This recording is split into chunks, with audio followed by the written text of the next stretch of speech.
Kid Cudi walks towards the federal courthouse, smoking a cigarette, wearing a leather jacket, a white t-shirt, and some blue jeans, looking like he don't give a. First thing I'll say is Cudi maintains his confidence throughout his testimony, even making the jury chuckle at one point. He tells us that he first meets Cassie in 2008, but it wasn't until 2010 that Diddy approached him about collaborating with her. So in 2011, the two get in the studio together, and things don't end well. Cudi says the two got close, and he fell in love with her, and to his knowledge, she and Diddy were over. He says the two talk every day, and then towards the end of the year, she confides in him and tells him that Diddy abuses her, that he hits and kicks her, and it infuriates him because he loves her. And then one day, shortly before Christmas, Cudi gets a call from Cassie around 5, 6 a.m. in the morning, and she sounds stressed. She's panicking. She tells him that Diddy found out that the two were dating. Then she says something that stresses him out even more, that she gave Diddy his address and that she doesn't know what Diddy's gonna do. So the two check into a nearby hotel. Cudi says Cassie's a wreck. And then Cudi gets a call from Capricorn Clark, who is Diddy's former assistant,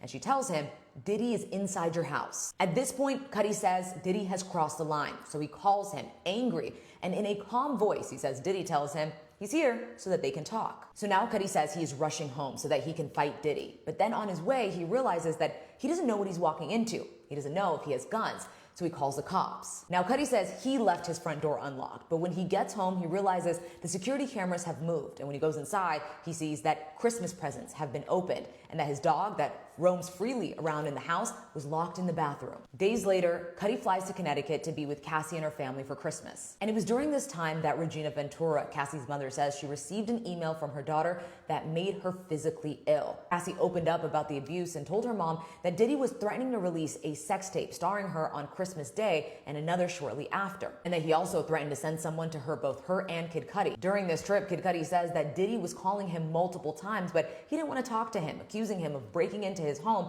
and hurting his dog. Now it's 2012, and the relationship that Kid Cudi had with Cassie is fizzling. But things are about to get worse. Cudi is out of town and gets a call from his dog sitter telling him his car is on fire. His reaction?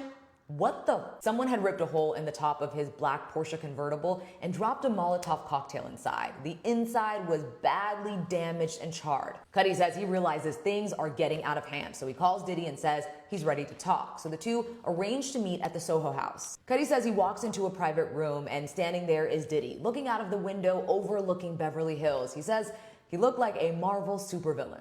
And I'm not gonna lie, the courtroom chuckled, even the jury. He says the two started talking about how he started dating Cassie, what it was, and how it ended, with Diddy responding, "You knew she was my girl." Cudi described Diddy's demeanor as calm, courteous, a little too courteous, saying he offered me water at least 2 times. Cudi says Cassie eventually shows up, and it upsets him because he realizes the two are back together. The conversation is done, the two men stand up, he says, they shake hands, and he says while he is shaking Diddy's hand, he looks him right in the eyes and says, "So what are we gonna do about my car?"